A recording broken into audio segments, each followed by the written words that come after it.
أشهد أن لا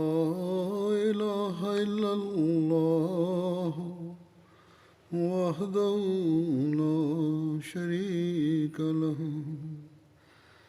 وأشهد أن محمدا عبده ورسوله أما بعد فأعوذ بالله من الشيطان الرجيم بسم الله الرحمن الرحيم الحمد لله الحمد لله رب العالمين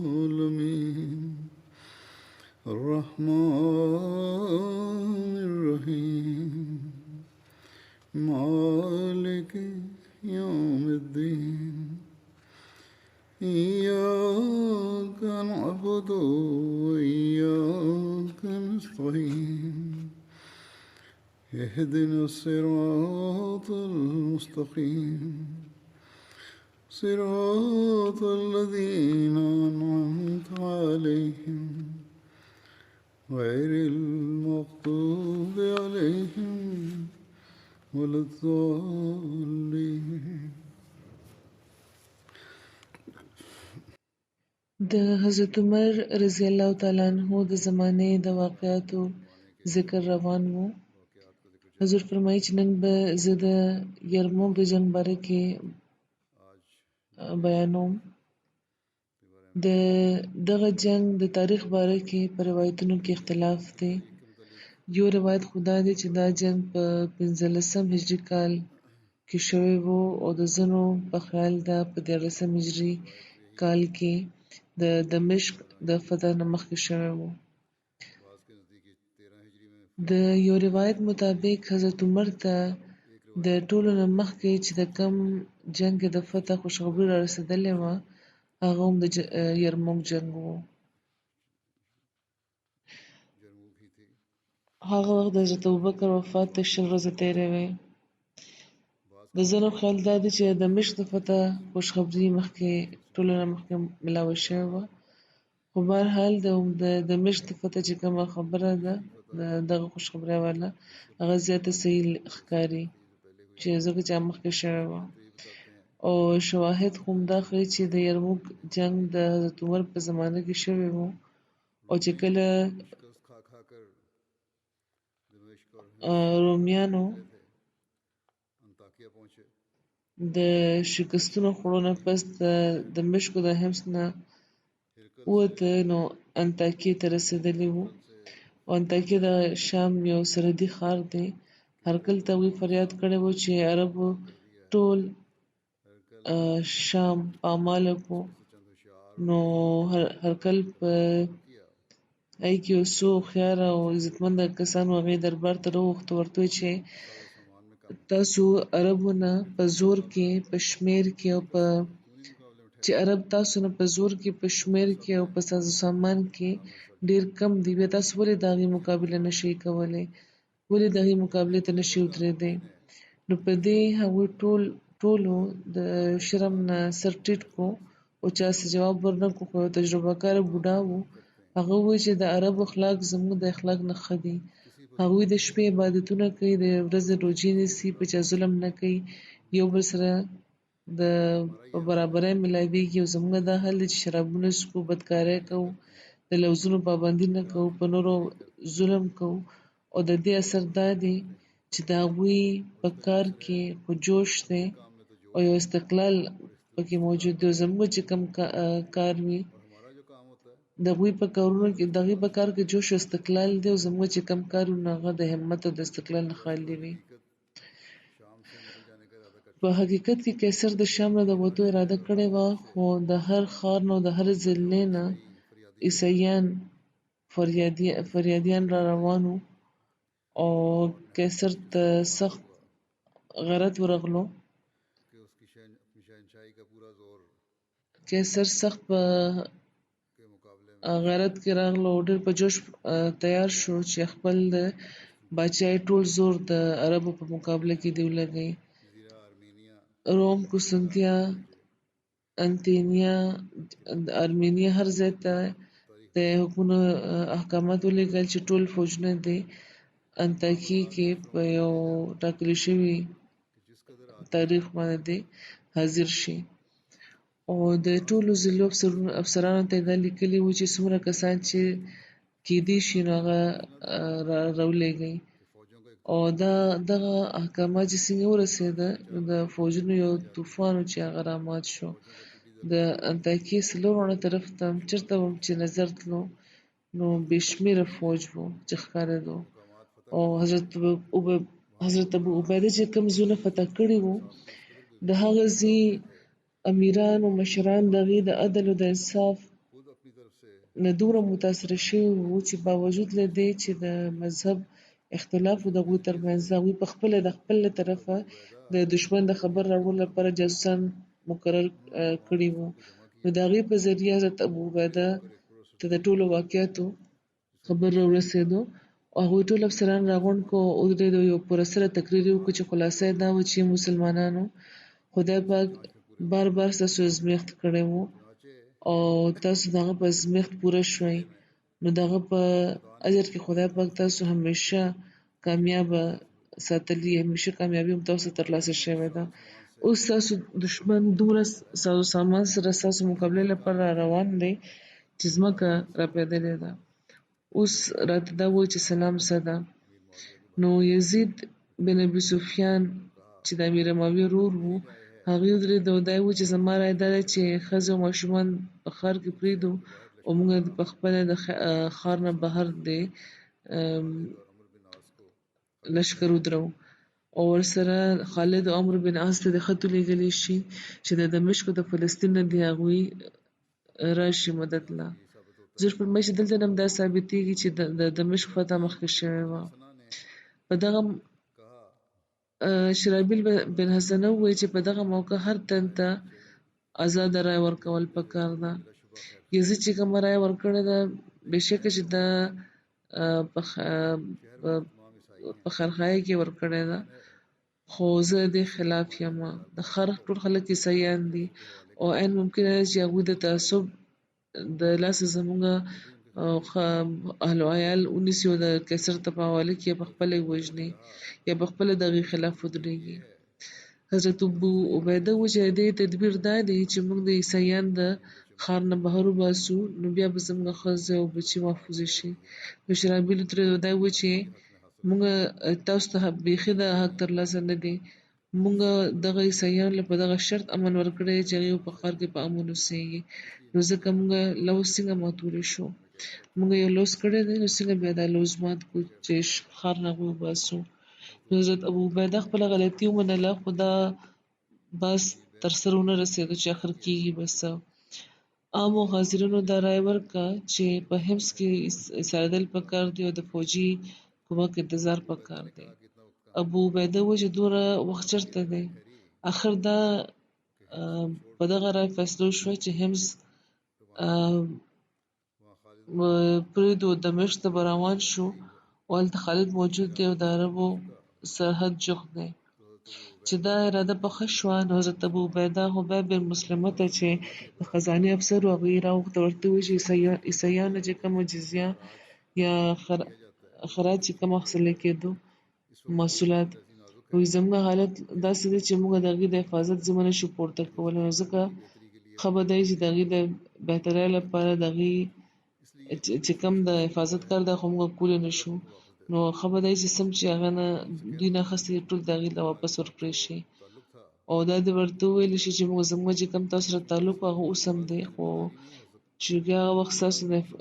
چونکې دا وخت د ستاسو د حفاظت ذمهواري موږ نه شو اخیستی نو ځکه چې دا جزیه چې د حفاظت محافظه ده دا تاسو ته موږ واپس کوو. نو په لکونو روپۍ وې چې هغه وصولې شوې وې هغه ټولې واپس کړای شوې. په عیسویانو باندې دغه واقعې دومره اثر شوی و چې هغوی به ژړل او په جوش پیدا وې چې خدای پاک دې تاسو واپس راولي. او په یهودیانو باندې هم دې نه زیات اثر شوی و. هغوی دا وې چې موږ ته د تورات قسم دی چې تر څو چې موږ ژوندي یو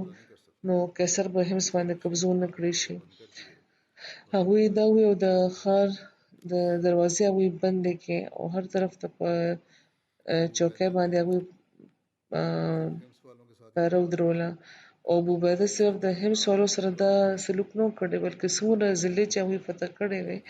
هر ځای ته هغوی دا لیکلي وو چې د جزیې څومره پیسې وصول شوي دي هغه ټولې دې واپس کړی شي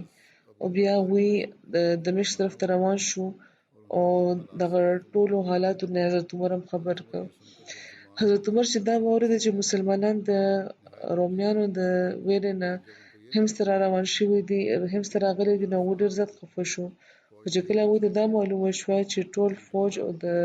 فوج افسرانو دا فیصله کړې ده نو هغوی ته تسلي شوه دا یې وفرمایل چې خدای پاک به د یو مصلحت په وجه ټول مسلمانان په دغه رایې متفق کړي وي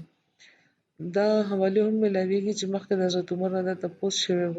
او حضرت عمر دا فرمایلي وو چې که تاسو حفاظت نشئ کولی نو جسم چې اخیستی دي جزیه وغیره هغه واپس کړئ او ابو عبیده ته یې جواب لیکلی و حضرت عمر چې زه د مدد لپاره سعید بن عمر درلیږم خو د فتح او شکست په جنګ کې د فوج د زیاتۍ او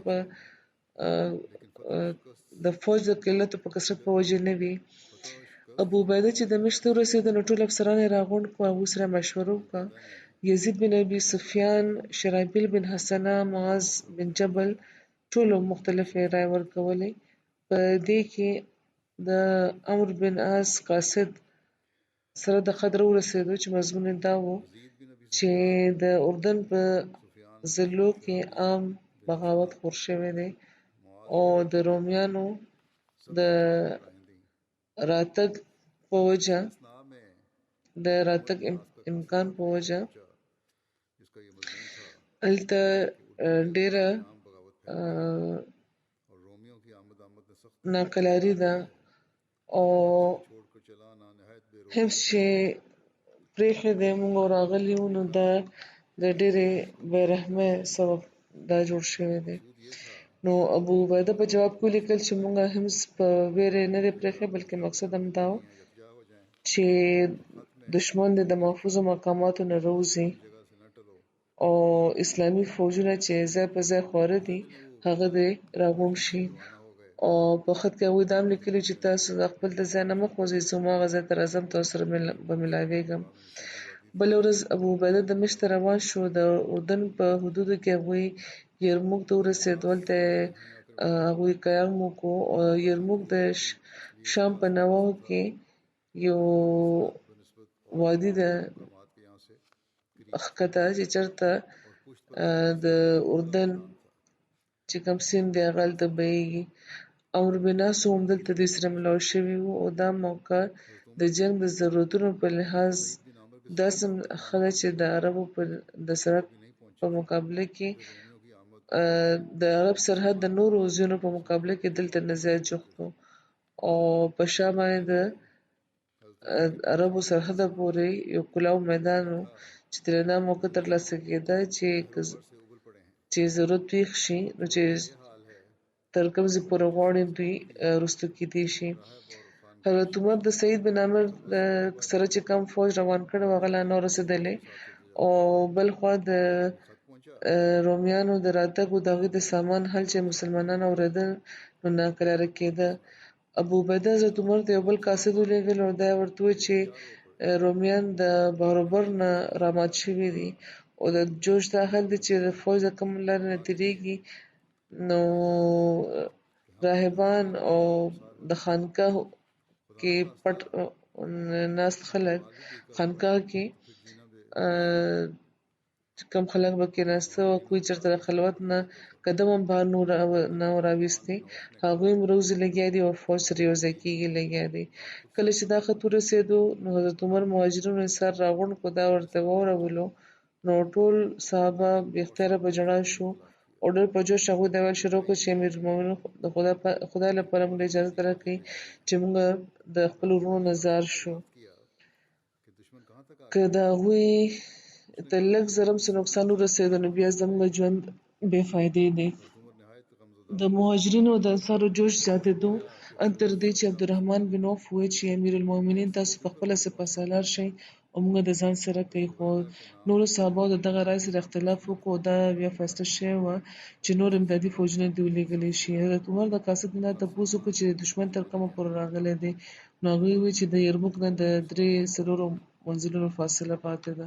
نو حضرت عمر ډېر غمجن شو، دا یې وفرمایل چې افسوس څه کیدای شي، په دومره لږه موده کې، دومره لږ وخت کې څنګه مدد رسېدی شي. د ابو عبیده په نامه هغوی ډېر پرتاثره الفاظو کې یو خط ولیکل او قاصد ته وویل چې پخپله به یو صف ته ورځئ او دا خط به اورئ. او زباني به ورته وایي چې عمر تاسو ټولو ته سلام وایي او دا وایي چې یا اهل اسلامه په نه راوجنګېږئ او په خپلو دښمنانو باندې لکه د زمرو ورشئ او په تورو باندې د هغوی کپره پرې کړئ. او دا پکار ده چې دا خلک د ستاسو په نظر کې د چینجو نه هم زیات سپک وي. د دې کثرت د تاسو ونه ویرئ او تاسو کې چې تاسو ته چې لا هغه خلک نه دي، کم خلک تاسو ته لا نه دي را رسېدلي، د هغې په وجه تاسو چېرته پریشانه نه شئ. خو عجیبه اتفاق دا دی چې په کومه ورځ قاصد ابو عبیده له راغلو، هماغه ورځ سعید بن عامر هم د 1000 کسانو سره ورسېده او مسلمانانو ته ډېر زیات تقویت ترلاسه شو او هغوی په استقلال د جنګ تیاری شروع کړې. معاذ بن جبل چې د ډېرې لوی رتبې صحابي وو، هغوی د فوج په ښه برخه باندې مقرر کړی شو. حباس بن اشیم په ګسه برخه باندې او هاشم بن عتبه په پیاده فوج باندې افسر مقرر شوي وو. د رکاب چې کوم فوجونه وو، د هغوی 4 برخې هغوی کړې وې. یو هغوی په خپل رکاب ساتلی وو، باقي باندې هغوی قیس بن حبیره، میسره بن مسروق، عمرو بن طفیل مقرر کړي وو. د 3 واړه د عربو په بادرانو کې ډېر لوی نامې وي، ډېر ښه بادران به دوی بلل کېده. په دغه وجه دوی ته فارس العرب هم ویل کېده. رومیان هم د ډېرو ساز سامان سره راوتي وو، د 2 لکو نه زیات د هغوی شمېر وو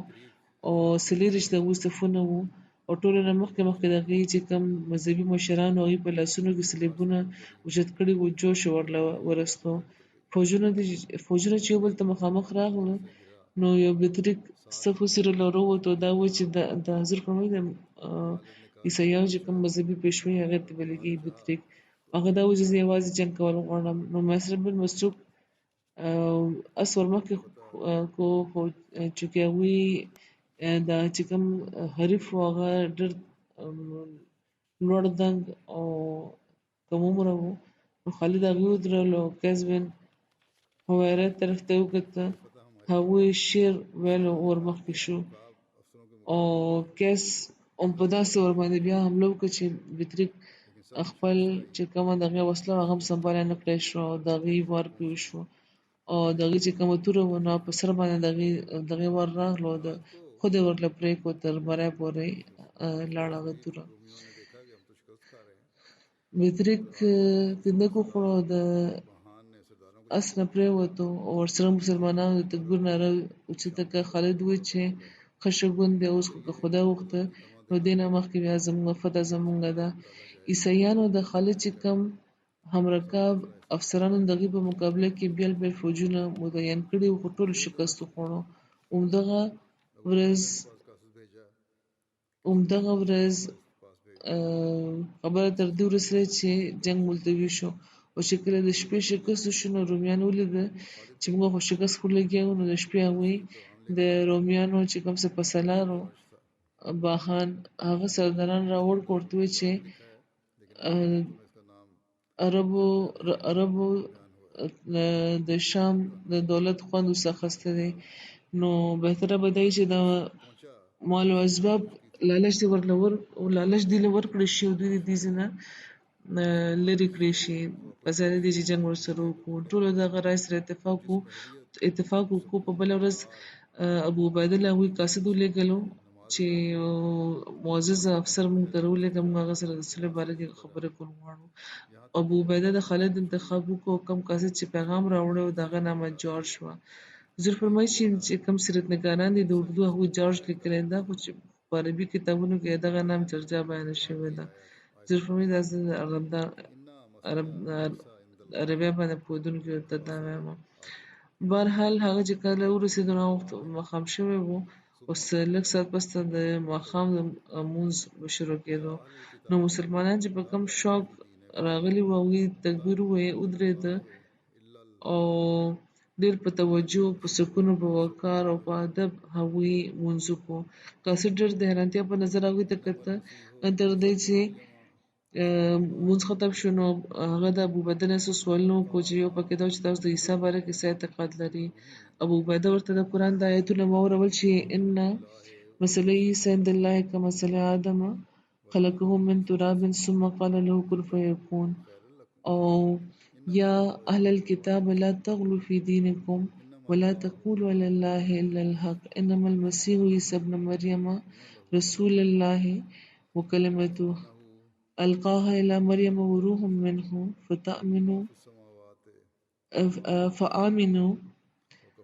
فآمنوا بالله ورسله ولا تقولوا ثلاثة انتهوا خيرا لكم إنما الله إله واحد سبحانه أن يكون له ولد له ما في السماوات وما في الأرض وكفى بالله وكيلا. ولن يستنكف المسيح أن يكون عبدا لله ولا الملائكة المقربون، یعنی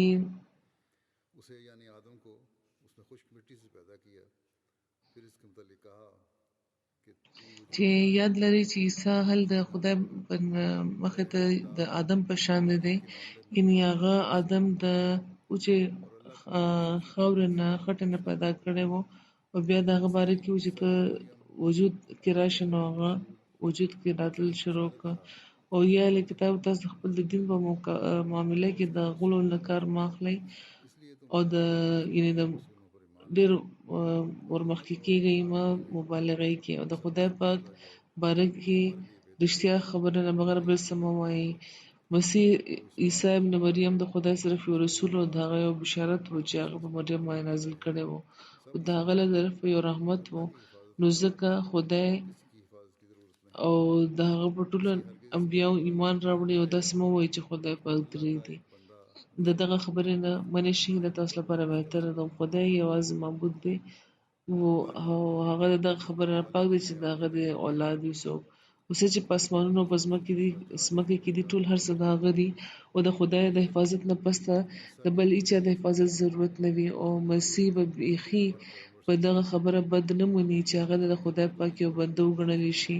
او نه چې کوم د خدای پاک جوخته فرشتې دي مقربې هغه به په دې بد مني. حضور فرمایي چې بهرحال ترجمه کوونکي د دغه آیتونو ترجمه کړې وه، نو چې کوم قاصد و جورج هغه بې اختیاره دا و چې زه ګواهي ورکوم چې د عیسی هم دغه اوصاف وو او اوصاف دي او زه ګواهي ورکوم چې ستاسو پیغمبر رښتونی دی. او هغه دا و چې بیا کلمه توحید وویل او مسلمان شو. هغه بیا خپل د قام له واپس نه تلل غوښته، خو حضرت ابوعبیده په دغه خیال چې چېرته هغوی دا ونه ګڼي چې دوی بدعتي کړې ده او مجبور یې کړی دی چې دوی ته به چېرته د بدعتۍ ګمان ونه شي، هغه یې مجبوره کړه ورته ووایي چې سبا له به چې دې ځای نه کوم سفیر ځي هغه سره به ته واپس لاړ شې او بیا به ته واپس راشې. په بله ورځ حضرت خالد د رومیانو لښکرګاه ته لاړو. رومیانو د خپل شوکت ښودلو په غرض مخکې انتظام کړی و چې د لارې دواړو طرفونو ته هغوی تر ډېر لرې پورې د سوارانو صفونه قایم کړي وو چې د سر نه واخله تر پښو پورې په اوسپنه کې غرق وو. خو حضرت خالد په دې باندې د بې پروایۍ د تحقیر نظر وکړو او داسې په نظر کولو لکه څنګه چې امزري وي او هغه د ګډو شکول ته چې هغه څنګه سیري وځي. د باهان خیمې ته چې ورسېده نو ډېر په احترام دغه استقبال وکړی شو او د باهان خیمې ته چې هغوی ورسېده نو ډېر په احترام هغه استقبال وکړو، ځان سره یې کېنول او د مترجم په ذریعه خبرې شروع شوې. نو باهان د معمولي خبرو اترو نه پس د لیکچر په طریقه تقریر شروع کړو. د حضرت عیسی د تعریف نه پس د قیصر نامه هغه واخیسته او په فخر دا ووایي چې زموږ باچا د ټولو باچایانو شهنشاه دی. او مترجم له دغه الفاظو پوره ترجمه نه وه کړې چې خالد باهان ودرولو. دا یې ورته وویل چې ستا باچا به همداسې وي، خو مونږ چې کم تن سردار جوړ کړی دی که د یوې لحظې لپاره هغه ته د باچایۍ خیال راغلو نو مونږ به فوراً معزول وکړو بیا به هم تکړه شروع کو د خپلو جاه و دولت او فخر بیان کو دا وی چې ستاسو د قام خلک زموږ ملک ته راغلي آباد شوي وو موږ همیشه هغوی سره د ملګرتیا سلوک کړی دی او زموږ دا خیال و چې د دغه مراعاتو په وجه به ټول عرب ممنونه وي خو د هغې په خلاف تاسو زموږ په ملک باندې حمله وکړه دا غواړئ چې موږ زموږ د ملک نه وباسي تاسو خبر نه یئ چې ډېرو قومونو ډېر ځل داسې ارادې کړي دي خو چې کامیابه شوي نه دي اوس تاسو چې په دنیا کې تاسو نه زیات بل څوک جاهل قام نشته دی وحشي کېږئ لږئ بې ساز و سامانه یئ دا حوصله شته چې تاسو دا حوصله تاسو ته شوې ده چې تاسو په موږ حمله وکړئ خو موږ په دې باندې تاسو معاف کوو خو که تاسو دې ځای نه لاړ شئ نو د انعام په طور باندې به سپهسالار له 1000 دینار او افسران له 1000 دینار او عام سپاهیان له 100 دیناره ورکړو حالانکې دا یو ډېر لوی فوج و هغه په خپله جمع کړی و مسلمانانو خلاف چې مسلمانان ختم کړی شي خو چې کله هغه دا وکتل چې جنګ ګټل اسان نه دي نو بیا شرطونه ولګول بهرحال باهان خپل تکرار ختم کړ حضرت خالد ودرېده او د حمدونات نه پس هغه وویل چې بېشکه چې تاسو دولتمند یئ مالدار یئ حکومت د ستاسو او خپلو ګاونډیانو عربو سره چې څه کم سلوک چې تاسو کړی دی هغه موږ ته معلومه دی خو دا ستاسو احسان نه و بلکې دا د مذهب د خپرولو یو تدبیر و تاسو خپل مذهب خپرول غوښتو او اصل یې دا و چې ټول عربیان عیسایان شو او نن په خپله زموږ مقابله کې تاسو سره رایوځای شوي دي موږ سره جنګېږي لګیا دي دا رښتیا دي چې موږ ډېر محتاج او تنګدسته وو خانه بدوشه وو او زموږ د ظلم او د جهالت دا حل و چې قوي یعنی مضبوط چې کوم وطن و هغه به کمزوري به چخنی کو او قبیلې یو بل سره جنګېدې او بربادېدې خو خدای پاک په موږ رحم وکړو یو پیغمبر یې موږ کې راولېږلی چې زموږ د قام نه و او هغه زموږ ټولو نه زیات شریف او ټولو نه زیات فیاض ټولو نه زیات پاک خوی لرونکی و هغه موږ ته توحید وښودلو دا راته وښول چې د خدای هېڅوک هم شریک نشته دی هغه ښځه اولاد نه لري هغه بیخي یکتا او یګانه دی هغه موږ له دا حکم راکړو چې موږ د دغه عقاید ټولې دنیا ته وړاندې کړو او چا چې هغه دا ومنل نو هغه مسلمان دی زموږ ورور دی خو چا چې ونه منل نو جزیه به ورکول به قبلي او موږ د هغه حامیان او محافظان یو خو چا چې د دواړو نه انکار وکړو د هغه لپاره بیا توره ده یعنې که نه مني بیا موږ جنګ هم تیار یو باهان چې د جزیې نامه واورېده نو یو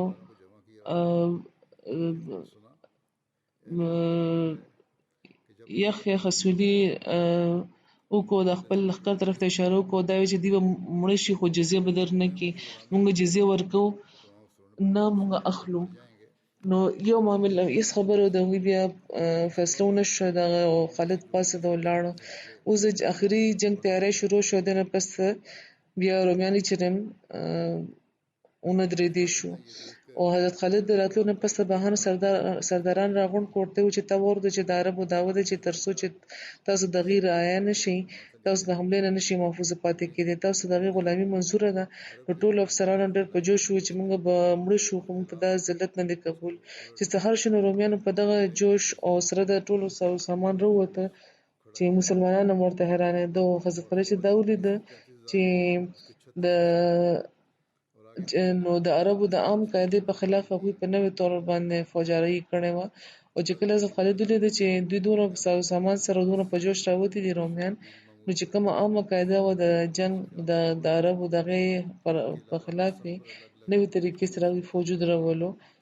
او چې کوم د 10 یا 15 سره فوج و د هغې 16 برخې کې او مخکې وروستو ډېر په ترتیب باندې دومره صفونه قایم کړه او قلب ابو عبیده له ورکړې چې کومه منځنۍ برخه وه او په ښی برخه باندې امر بن عاص او شرحبیل ماموره شو امر بن عاص ماموره شو په ښی برخه باندې او په ګسه برخه باندې شرحبیل ماموره شو او په میمنه باندې امر بن عاص او شرحبیل ماموره وو په میسره باندې یعنې ګس طرف باندې یزید بن ابو سفیان دغه کمانو دین علاوه په هر صف باندې بل چې کم افسران مقرر کړی شوي وو نو هغه افسران اخیستي وو خلک اخیستي چې په بادرۍ کې او په د جنگ په فنونو کې هغوی شهرت لرلو عام او خطیبان چې خپل د کلام په زور باندې هغوی په خلکو کې به یو ناکلاري یو جوش به پیدا کو نو هغه داسې جوش پیدا کوونکي خلک وو چې په دغه خدمت باندې ماموره شو چې په د تقریرونو په ذریعه د فوج له جوش ورولي په دې کې ابو سفیان هم و او هغوی د فوجانو مخې ته دا الفاظ وی چې تاسو د عربو محافظان یو د اسلام مددګاران شوي او هغه خلک دا نور چې کوم خلک د هغې د روم محافظه دي او د شرک مددګار دي یا خدای دا ستا ورځې دي یا خدای موږ په خپلو بندګانو باندې خپل مدد نازل کا امر بناس وی چې دا به خلکو ته هغوی وی امر بناس چې خلک خپل سترګې ټیټې ساتئ او کینئ او په خپل نیزې راونیسئ او خپل زیونو باندې ښه ټینګ ودرېږئ او کله چې دشمن په تاسو حمله وکړي نو هغې له وخت ورکوئ تر دې چې کله هغه د نیزو په ضد کې راشي نو په هغې باندې بیا لکه د زمرو ورټوپ کړئ د هغه خدای مې د قسم وي چې په راستیا خوشحالیږي او په دې ثواب ورکوي او چې د دروغو نه خفه کېږي هغې باندې سزا ورکوي او د احسان جزا ورکوي نو یقینا ماته دا خبره میلاو شوې دی چې مسلمانان به د کلي نه پس د کلي او د محل نه پس به مال فتح کوي او په دغه ملک باندې به فتح ترلاسه کوي نو د دغه خلکو چې کوم جمعیت دی او د هغوی چې کوم شمېر دی هغه تاسو ونه ویروئ که تاسو ثابت قدمۍ سره وجنګېدئ نو دا خلک به د تیتر یو مرغه دی چې د هغې ماشومانو په شان به وورېږي او خواره به شي د مسلمان فوج شمېر کم و 15 زره نه زیات کسان نه وو په ټولو عربو کې چې کم د ټولو نه بادران خلک وو هغې دغې انتخاب و ده او دې کې خاص هغه ازبرګان مشران چې د رسول الله صلی الله علیه وسلم مخکې لیدلي وو هغه 1000 وو 100 مشران هغه وو چې د بدر په جنګ کې رسول الله صلی الله علیه وسلم سره وو د عربو چې کوم مشهوره قبیلې وې نو هغې نه 10,000 نه زیات د ازد د قبیلې خلک وو د حمیر یو لوی شمېر وو د همدان خولان د لهم جزام مشهور بادران خلک وو د دغه جنګ یو خاص خصوصیت دا و چې ښځې په دې کې شاملې وو ډېر په نره جنګېدلې وې د امیر معاویه مور او د ابو سفیان ښځه هند چې د اسلام نه پس مسلمانه شوې هغه به حمله کوله او دا به وې چې دغه کافران په خپلو تورو باندې پرې کوي همدغه شان د ابو سفیان لور د امیر معاویه خور جویریه هم سره د یوې ډلې وتې وه او د خپل خاوند سره هغه د رومي فوج مقابله کړې وه او په یو سخت جنګ کې شهیده شوې وه مقداد چې ډېر خوش آوازه و هغه د فوج نه مخکې روان و سوره انفال یې وې چې پکې د جهاد ترغیب و هغې تلاوت به یې کول په هغه آیتونو او د رومیانو د جوش دا حل و چې 300 کسانو په خپو کې بیړۍ اچولې وې چې د شاته کېدو خیال ورته رانشي او د یو بل سره هغوی خپلې خپې تړلې وې د جنګ ابتدا د رومیانو له طرفه شوې وه د 200,000 فوج یو ځای ور رامخکې شو او په سرکه او پادریانو بشپس چې په لاسونو کې صلیبونه نیولي وو رامخکې شو او د حضرت عیسی علیه السلام فتح اوازونه وی کول دا ساز سامان چې یو تن ولیدل نو د ډېرو خلکو د یو داس ساز سامان چې یو تن ولیدل نو د هغه د خولې نه بهتره دا ووته چې الله اکبر څومره بې انتها فوج دی حضرت خالد ورته په جوش وی چې چوپ شه قسم به دې په خدای چې زما د اس چې کوم د سمونه دي دا خوی نو ما به عیسایانو ته ویلې چې دومره فوج د نور هم راولي د عیسایانو ډېر په زور و شور حمله کړې وه او غوښې یې وویشته مسلمانان تر ډېر وخته پورې ثابت قدمه وو خو حمله دومره د زوره وه چې د مسلمانانو چې کوم ښه برخه وه هغه د فوج نه بیله شو ډېره بې ترتیبۍ سره هغه وروسته شوه او چې شاته کېده وروسته کېده نو د ښځو خیمو ته ورسېده نو د ښځو چې د مسلمانانو دا حال ولیده نو سخته غوسه ورغله هغوی د خیمو چې کوم لرګي وو هغه یې راواخیسته او دا ورته وویل چې تاسو که راغلئ دلته نو سرونه به درله مات کړو او هند د ابوسفیان ښځه په لاسونو کې هغې ډنډې راوچتې کړې وې لښتې او دا یې ښځو نه ورمخکې شوه او ابوسفیان پسې هغې منډه کړه او چې هغه ورته دغه په اس باندې میخ وهلو دغه په اس د په مخ باندې او دا وی چې چرته ته زی لګي واپس شو د جنگ میدان ته ورکوز شوم دغه شان د یو روایت مطابق هند لخت راخسته او ابو سفیان په ستله و دا ورته ویلو چې کله دا د دین مخالفت کې او د خدای د رسول په تکذیب کې خو ته ډېر سخت و چې نن موقع د جنگ په میدان کې د اسلام د سربلندۍ او د رسول د خوشنودۍ لپاره د ژوند قربانولو او د خدای پاک مخې ته د سرخوړی کېدو نو نن تا سره دا موقع ده نو ابو سفیان بیا غیرت ورغلو هغه واپس شو او توره راواخیسته او د دشمن په فوج کې ورننوتو یو بله مادره مسلمانه ښځه چې خولۍ نامه وه هغه به دا شعرونه ویل او خلکو ته به غیرت ورستو چې یا تقوی شعره ښځو نه تښتېدونکي ته به ډېر زر قیدیان وګوري نه به هغه په اوچته مرتبه باندې وي نه به دا خوښې وي دا حالت چې معاذ بن جبل وکړه چې د خیبر خې د فوج د خیبر خې سپاسالار و هغوی د اس نه کوز شو دا وی چې زه خو پیاده جنګېږم که څوک بدر دغه اس حق پوره کولی شي نو هغه اس دا ورته حاضر دی د هغې زوی و چې او زه د حق پوره کولی شم نو بیا دواړه پلار او زوی په فوج کې ورننوته او ډېر په نره جنګېدلي وو او د مسلمانان چې وروسته کېده هغوی د هغوی خپې مضبوطې شوې او ورسره د حجاج چې د زبیده قبیلې سردار وو 500 کسانو سره ورمخې شو او د عیسایانو چې مسلمانانو پسې را روان وو هغه یې ودرول او په د فوج خیبر ښه کې د ازد قبیلې چې کم خلک وو هغه د سره راسه ثابت قدم وو عیسایانو د جنګ ټول زور په هغوی اچولو خو هغوی لکه د غر ولاړ وو او جنګ دومره سخت و چې په فوج کې هر طرف ته لاسونه خپې او سرونه کټ کېدو پرېوته خو هغوی چې کم څنګه چې ولاړو مضبوطو هماغه شان د ولاړو عمر بن طفیل چې د قبیلې سردار و هغوی به توره واله او دا به ویلې چې یزدیانو وګورئ مسلمانانو باندې ستاسو په وجه څه داغ رانه شي 9 لوی بهادران د هغوی د لاسه وژلي شوي وو او اخر کې په خپله هغوی شهید شوي وو حضرت خالد خپل فوج وروستو ساتلی وو هغوی هم صفونه ناڅاپي وڅېرل او رامخکې شو په زوره حمله وکړه هغوی او د رومیانو صفونه هغوی الټه کو اکرمه چې د ابوجهل زوی و هغه هم اس ورمخکې کړو دا وی چې عیسایانو زه د کفر په حالت کې په خپله رسول کریم سره جنګېدلی یم نو آیا نه ستاسو په مقابله کې زما خپل رستو کېدی شي هغه دا وویل د فوج طرف ته وکتل او دا ویل چې څوک په مرګ بیعت کوي نو 400 کسانو چې پکې زرار بن ازدم وو په مرګ باندې بیعت وکړو په دومره ثابت قدمۍ سره جنګېدلي وو چې تقریبا ټول هملته شهیدان شو د اکرمه لاش په مقتولانو په ډېر کې ملوث شوی و څه ساغې کې باقي وه نو خالد د هغې سر په خپل پتون کې ایښوده او په خولې کې ورته اوبه واچولې او دا یې وویل چې قسم په خدای د عمر ګمان غلط و چې موږ به نه شهیدان کېږو نو اکرمه او د هغې ملګري په خپله شهیدان شوي وو خو د رومیانو چې کوم په زرګاو کسان وو هغه برباد کړه او د خالد حملو د هغوی طاقت نور هم مات کړو اخر هغوی مجبوره شو په رسته کېدو او خالد هغوی رسته کولو او د هغوی سپهسالار ورسېده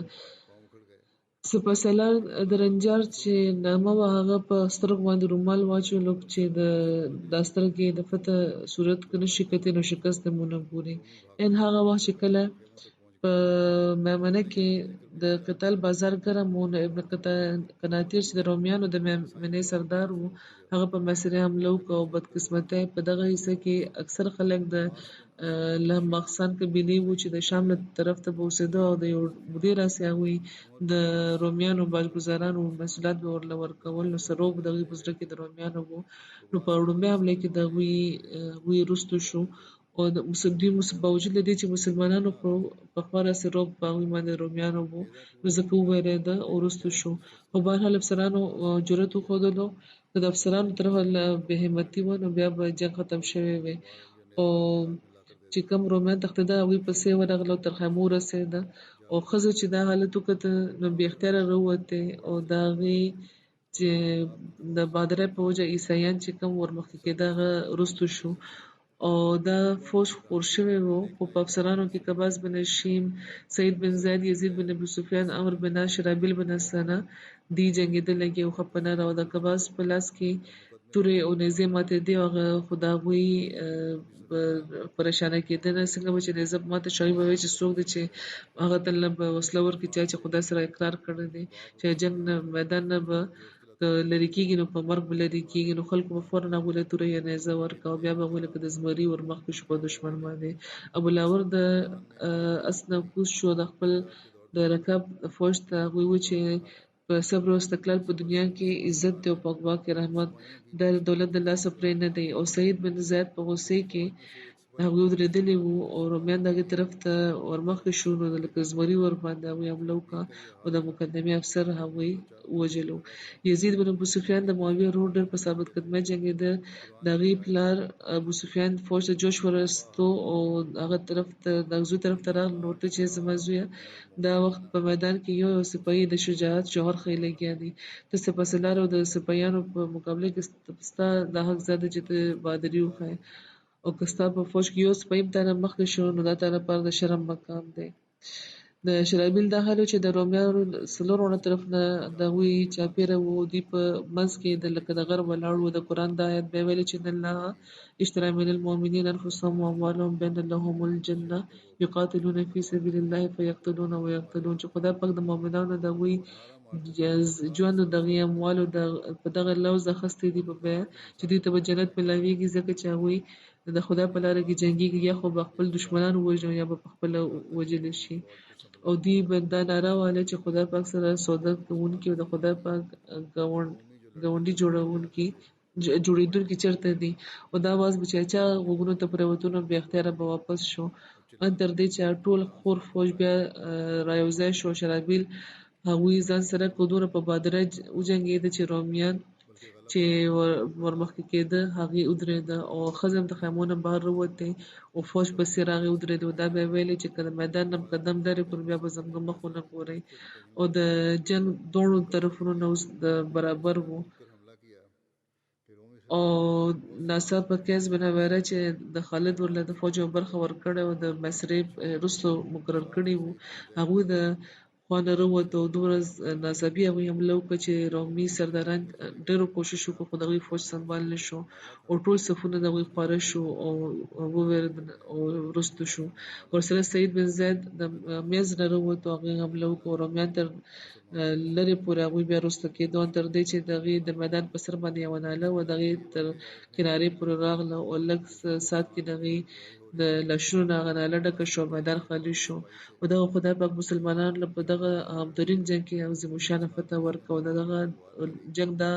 واقعه د یاد ساتلو ده چې کوم وخت چې سخت جنګ روان و نو عباس بن قیس چې بهادر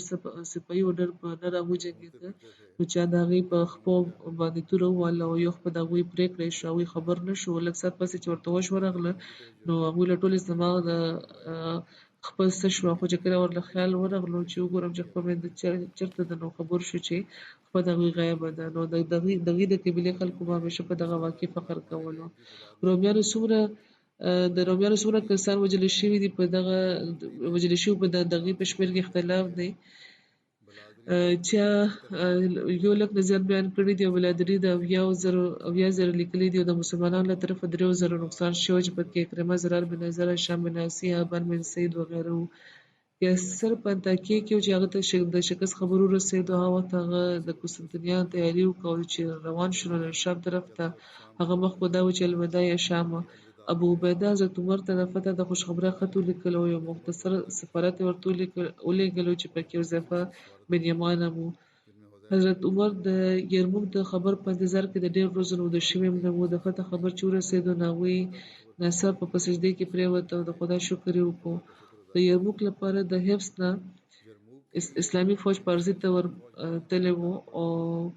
په دې هغه خلکو له جزیې چې کومه اخیستل شوې هغه واپس کړی شوې وه. د دې ذکر کې حضرت مسلم موعود بیان کړی دي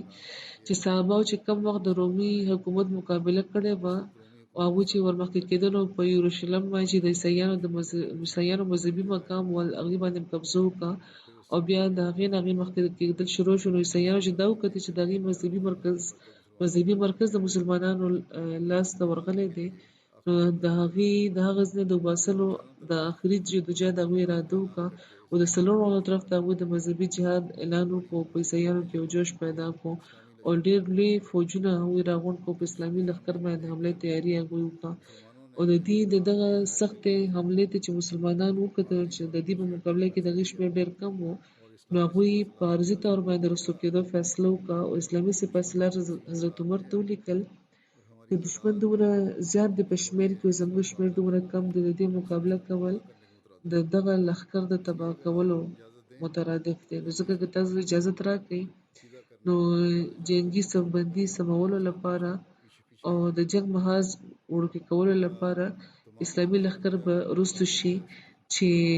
هغې پورې چې ټول جمعیت دې بیا رایوځای کړی شي او مقابله دې وکړی شي.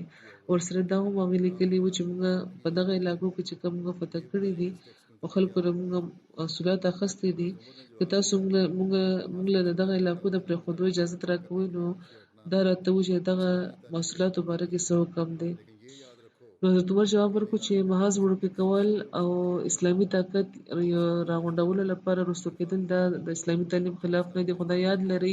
چې د دغه علاقو خلکو نه تاسو محصولات په دغه شرط اخیستي وو چې اسلامي لښکر به د هغې حفاظت کوي او چې کله اسلامي لښکر رسو کېږي نو د دې مطلب به دا وي چې هغې به د دغه علاقو حفاظت نه کړی شي. نو ځکه ضروري چې چا نه چې څه اخیستل شوي دي هغه دې ورته واپس کړی شي. او چې کله د حضرت عمر دا حکم راورسېدو نو اسلامي سپاه سالار د دغه علاقو چې کوم ذمهواران وو او سوداګرانو هغه ټولې راوغوښتل هغې ته چې کومې پیسې هغوی ورکړې هغه ورله واپس کړي او دا یې ورته وویل چې تاسو دا پیسې په دغه شرط اخیستل شوي چې اسلامي لښکر به ستاسو حفاظت کوي. اوس موږ د دښمن په مقابله کې ګورو چې موږ کمزوري یو، نو موږ څه وخت لپاره په عارضي طور رسو کېږو لګیا یو او په دغه وجه موږ ستاسو حفاظت نشو کولی، نو دا پیسې ځان سره ساتل موږ لپاره صحیح نه ده. دا یوه داسې نمونه وه چې د دنیا په تاریخ کې بل یو باچا هم چېرته نه وه ښودلی. باچایان چې کله چېرته علاقې نه رسو کېږي نو په ځای د دې چې کوم ټکس هغوی وصول کړي وي هغه واپس کولو په ځای هغوی د علاقې نور هم لوټي او دا ګڼي چې اوس هم د علاقې د نورو په لاس ورتلونکي دي، نو موږ چې دې نه څومره فایده اخیستی شو موږ دې اخلو او بیا چونکې هغوی به هلته اوسېږي نو ځکه د بدنامۍ سویره هم ورته نه وي. او که څوک د اعلی درجې منظمه حکومت وي نو هغه زیات نه زیات دا کوي چې په خاموشۍ فوجونه رسو کړي او زیات لوټ مار کولو ته نه پرېږدي. خو اسلامي لښکر چې کومه نمونه ښودلې وه هغه چې کله نه دنیا پیدا شوې ده صرف د حضرت عمر په زمانې کې داسې ښکاري، بلکې افسوس دا دی چې رسو والا زمانه هم که پکې شامله کړی شي نو د هغې هم څه مثال په دنیا کې نه ښکاري چې یو فاتح چېرته علاقه خپله پرېښې وي چې کومه یې فتح کړې وي او هغه د علاقې خلکو نه چې کوم ټکس وصول کړي وي جزیې او مالیې اخیستې وي هغه ورته واپس کړي وي. د دې خبرې په عیسویانو باندې دومره اثر شوی و چې باوجود له دې چې د هغوی هم مذهبه فوجونه را روان وو حمله یې کوله او د خپل د قام جنرالان کرنیلان افسران پکې شامل وو او د هغې سپاهیان د هغې خپل خلک وو او باوجود له دې چې دا جنګ عیسویانو مذهبي جنګ جوړ کړی وو، باوجود له دې چې د عیسویانو مذهبي مرکز چې د هغې د قبضې نه وتی و او د مسلمانانو لاسته راغلی و او د هغې د ازادۍ خوبونه دې لیدل او هغې کې لپاره عیسویان ښځې او سړي د کورونو بهر راوتو په ژړا یې دعاګانې کولې چې مسلمانان دې بیا واپس راشي. حضور فرمایي چې حضرت مسلم موعود د تاریخ باندې ډېر عبور لرل او د هغوی هم دا خیال و چې د دواړه کورونه د حضرت عمر نه به پوښتنه شوې وو، یعنې دا شاته کېدل هم یعنې د ټکسونو چې کومه واپسي وه د جزیې د حضرت عمر نه په تپوس شوې وه. او حضرت مسلم موعود حضرت اکرمه باره کې فرمایي چې د حضرت عمر په زمانې کې په یرموک په جنګ کې چې کله مسلمانان وژلي کېده نو اسلامي کمانډر ان چیف حضرت ابو عبیده بن الجراح وایي چې زه دا غواړم چې داسې بهادران دې راشي چې بیا که په شمېر کې که کم هم وي نو دومره په بهادرۍ دې جنګېږي چې په رومي فوج باندې د خپل روب واچوي. نو حضرت اکرمه ورمخکې شو او هغوی حضرت ابو عبیده ته خواست وکړو چې ما له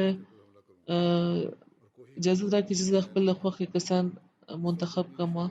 او دا کسان د ځان سره کوم د دشمن چې کم د لخر منځ د پاغه باندې به حمله کوم او کوشش وکوم چې دا غي جرنل وژنم ها وخت د رومي لخر جرنل ډېر په زور جنگیدو ځکه چې باچا ور سره لاوس کړي وو چې د مسلمانانو په مقابله کې فتح ترلاسه کړو د خپل لور واده به ورته خپل لور به ورته ودی او خپل نیم مملکت باغ ته ورکی دغه لالچ فوج هغه په جوش جنگیدو او په ذاتي او شاهي فوج سره هغه په میدان کې ورکوز شوی وو او هغه سپایانو سره د ډېرو پیسو لوزم کړی وو او سپایان هم ډېر په شدت سره جنګېده چې کله رومي لښکر په مسلمانانو حمله وکړ نو هغه جرنیل د لښکر په منځ کې ولاړو حضرت کریمه 400 کسان د ځان سره کو د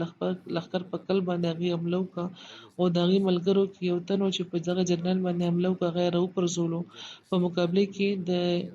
لکونو لښکر او دوی صرف 400 کسانو او دا مقابله اسانه نه وه خو دا جرنیل هغوی ووژل او د هغې د وژلو په وجه مړ کېدو په وجه لښکر هم بیا خور شو او دشمن په دغه کسانو باندې حمله وکړه او سوای د یو څو نه ټول شهیدان شو په دې کې 12 داسې چې ډېر سخت ژوبل چې کله مسلمانان لښکر ته فتح ترلاسه شو دا خلک بیا ویل ټول او په دغه 12 زخمیانو کې حضرت کریم هم شامل وو یو مسلمان هغې له راغلو د هغې حالت خراب وو حضرت کریم ورته ویل اوبه راکړه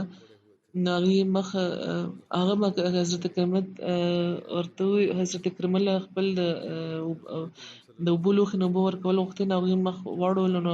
حضرت عباس فضل ورسره پروت و نو هغې هم ډېر ژوبلو نو کریم وویل چې مخکې دې له ورکړه زما غیرت دا نشي برداشت کولی چې کومو خلکو د رسول کریم هغه وخت مدد کړی و چې کله زه د هغې سخت مخالف وم د هغې اولاد خو د تنده د لاسه مړ شو زه دې اوبه څښم ژوندی پاتې شم مخکې دې له اوبه ورکړه او که څه بچ شي نو بیا ماله راوړه نو هغه بیا مسلمان هغه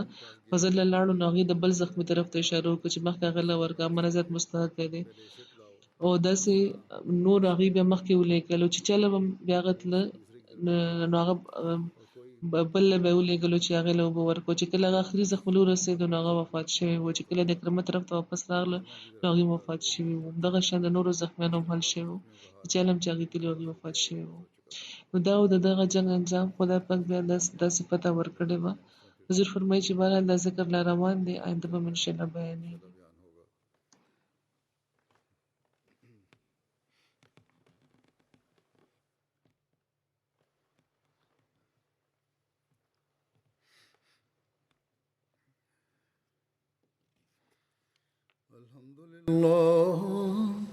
الحمد لله نحمده ونستعينه ونستغفره ونؤمن به ونتوكل عليه ونعوذ بالله من شرور أنفسنا ومن سيئات أعمالنا من يهده الله فلا مضل له ومن يضلل فلا